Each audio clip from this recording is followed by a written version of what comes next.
जय श्री कृष्ण, जय श्री राम, जय खाटू श्याम बाबा की। आज हम सच्ची घटना पर बात करेंगे। एक ऐसी घटना जो आपको सोचने पर मजबूर कर सकती है। एक ऐसी सच्ची घटना जिसे आप भी आश्चर्य रूप से समझेंगे और जानेंगे। मेरे अजीज मित्र सुनील महाराज जी हैं, जो पूजा पाठ का काम कराया करते हैं, पुरोहित्य का काम कराया करते हैं। उन्होंने मुझे अपनी आप बीती सुनाई थी और वही चीज़, वही कथा, वही कहानी, वही घटना जो है मैं आपके सामने उपस्थित करना चाहूँगा। मेरी जो अजीज मित्र है उनका नाम सुनील है। सुनील जी श्याम बाबा को बहुत मानते हैं, खाटू श्याम बाबा को बहुत मानते हैं। उन्होंने ये बताया है कि मेरे जीवन में जो भी कुछ मुझे मिला है, जो भी मैं कुछ पाया हूँ, तो वो आज श्याम बाबा की कृपा से है। उन्हीं की कृपा से मेरा विवाह हुआ, उनके पास उनके बच्चे हुए और धन धान्य से वो काफ़ी अच्छे हैं और खुश हैं अपने जीवन में। काफ़ी समय पहले की बात जब वो मुझे बता रहे थे, काफ़ी समय पहले की बात थी। एक बार वो पूजा के काम से, किसी की शादी करवानी थी, उसके काम से देर रात घर से निकलते हैं, शादी करवाने जाते हैं। तब घर से निकलने से पहले उनकी धर्म पत्नी, जिनका नाम सुमित्रा है, उन्होंने कहा कि आज आप पूजा कराने से पहले, पूजा कराने जाने से पहले अपने पास में हनुमान चालीसा रख लीजिए, क्योंकि आज जो मेरा मन है वो काफ़ी ज़्यादा विचलित है और मुझे अजीब सा भय और एक आने वाली किसी संकट का आभास हो रहा है। तो आज आप अपने साथ में संकट मोचन की हनुमान चालीसा साथ रख लीजिए। तो वो उन्हें कहते हैं कि भाग्यवान, मैं हनुमान चालीसा का वहाँ क्या करूँगा? मैं वहाँ पूजा कराने जा रहा हूँ, शादी कराने जा रहा हूँ, किसी कन्या का विवाह करवाने जा रहा हूँ, तो वहाँ हनुमान चालीसा का क्या काम है? हनुमान चालीसा तो भगवान ब्रह्मचारी है, वो उन हनुमान चालीसा की स्तुति नहीं हो सकती। तो आपकी आस्था को मैं समझ रहा हूँ, आपकी भावनाओं को मैं समझ रहा हूँ। उनकी जो धर्म पत्नी थी वो हनुमान जी में बहुत विश्वास रखती थी और बहुत मानती थी। बचपन से ही हनुमान जी की स्तुति वो किया करती थी और हनुमान जी के मंदिर में दीपक लगाना और उनकी पूजा करना उनको बहुत भाता था। यही शादी के बाद भी उनका नित्य कर्म बना। शादी के बाद भी वो हनुमान जी की पूजा, आराधना और भक्ति किया करती थी। जब उनके पति जा रहे थे, उससे पहले ही उन्हें किसी बड़े संकट का आभास हो गया था, मगर समझाने के बाद भी उनके पति ने कहा कि मैं हनुमान चालीसा नहीं लेके जा रहा हूँ, मगर हाँ, मेरे साथ में मेरे श्याम बाबा है और मुझे जब तक वो है तो मुझे किसी भी डर का कोई भय नहीं है, किसी भी संकट का मुझे कोई भय नहीं है। तो ये कहकर जो पंडित जी थे, जो हमारे मित्र थे सुनील जी, उन्होंने घर से विदा ली और वो कन्या की विवाह करवाने में चले गए।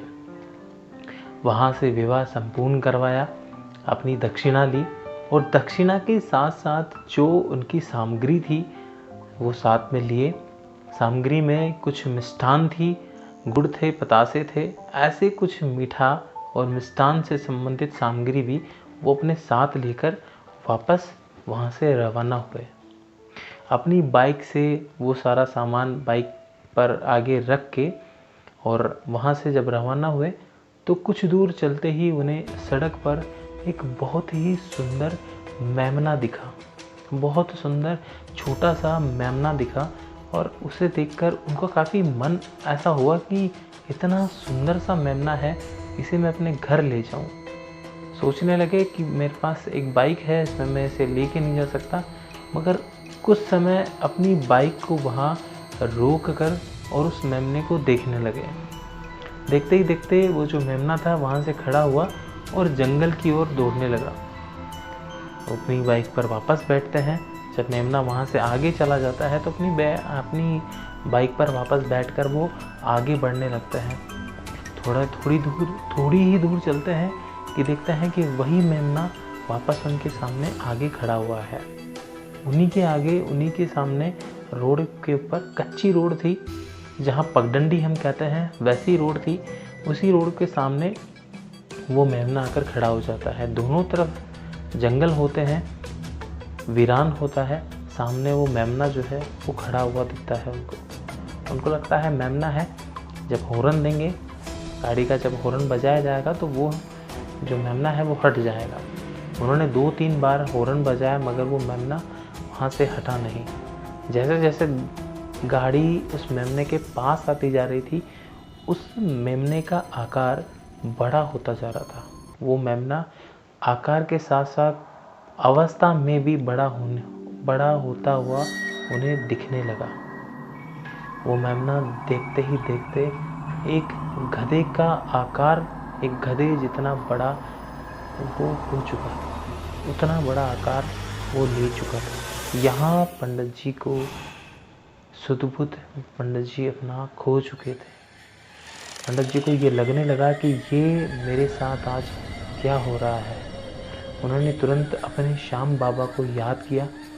उन्होंने प्रार्थना करी कि हे श्याम बाबा, मैं यहाँ पर घोर परिस्थिति में फंसा हुआ हूँ। मुझे ये प्रतीत हो रहा है कि मेरे साथ कुछ अनहोनी होने वाली है, तो यहाँ आप मेरी मदद करें और मुझे इस परेशानी से, इस संकट से निकालें। जैसे ही वो उसके करीब जाते हैं तो मेमना बड़ा हो जाता है, मगर उसके बिल्कुल पास से वो अपनी बाइक को निकाल लेते हैं और अपनी बाइक को तेज़ चलाने की कोशिश करते हैं। पहले वो अपनी बाइक को बहुत साधारण और धीमी गति से चला रहे थे, तभी ही वो अपनी बाइक की स्पीड, जहां वो 40-45 चला रहे थे, उस बाइक की स्पीड उन्होंने 70 से 80 कर दी। डबल अपनी गाड़ी की स्पीड कर दी, अपनी बाइक की स्पीड कर दी।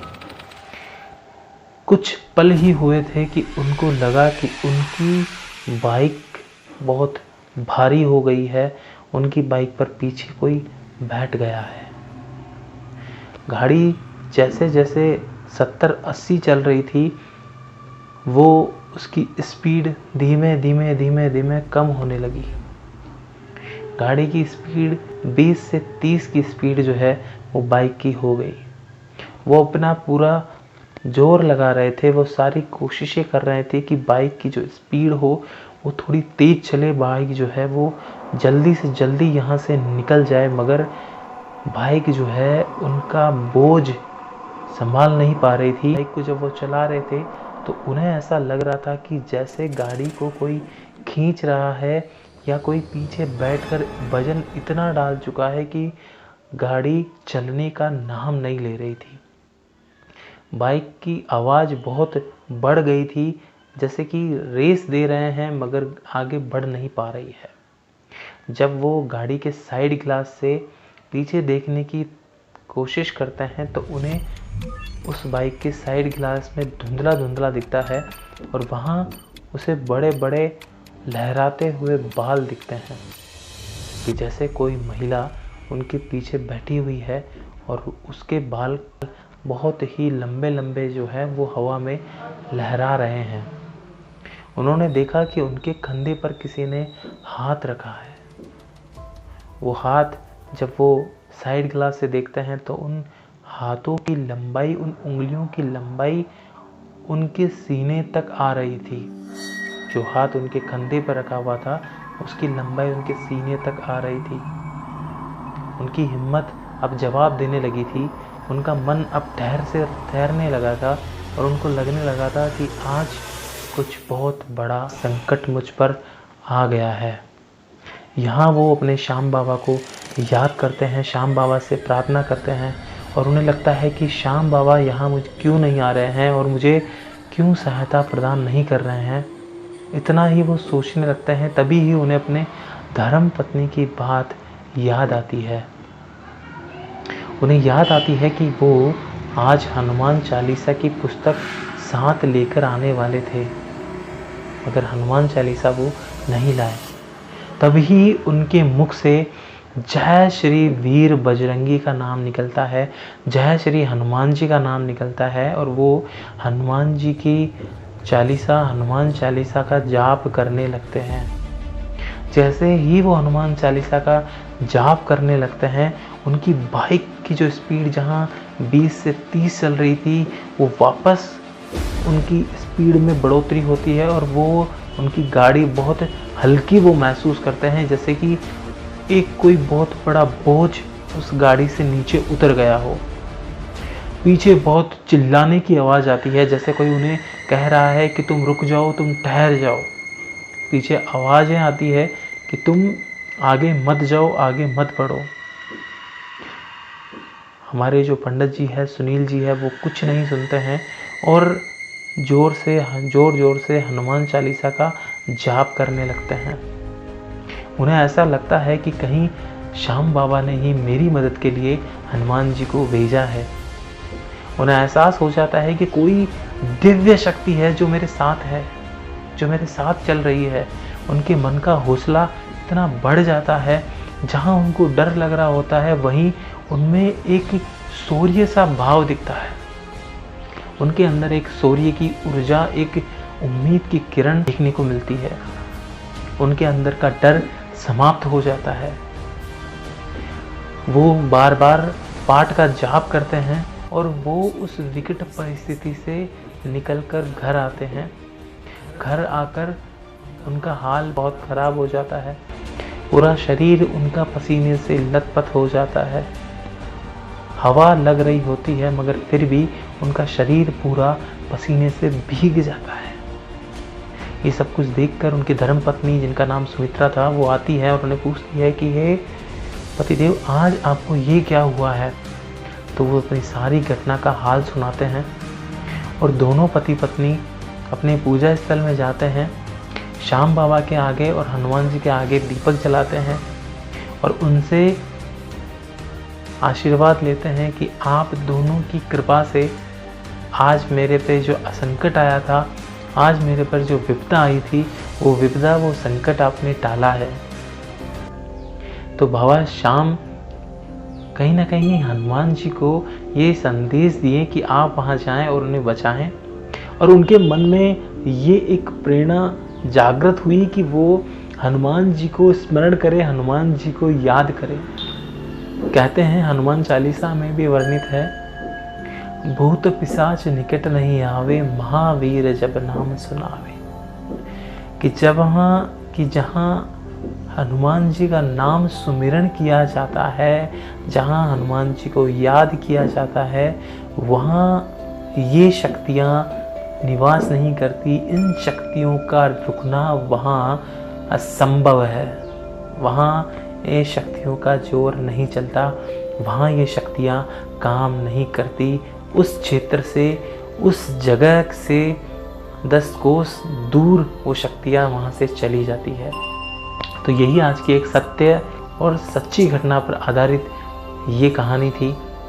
कैसी लगी आप मुझे कमेंट बॉक्स में ज़रूर बताइएगा, और आपके साथ भी कोई ऐसी घटना हुई है जीवन में तो आप मुझे मेल कर सकते हैं। मेल आईडी मैं आपको डिस्क्रिप्शन बॉक्स में डाल दूंगा, या आप मुझे कमेंट बॉक्स में आपकी सच्ची घटना बता सकते हैं, जिसको मैं अपने चैनल पर आपके सामने अपनी भाषा में उपस्थित करूंगा। इसी के साथ जय श्री राम, जय श्री कृष्ण और जय श्री श्याम बाबा की।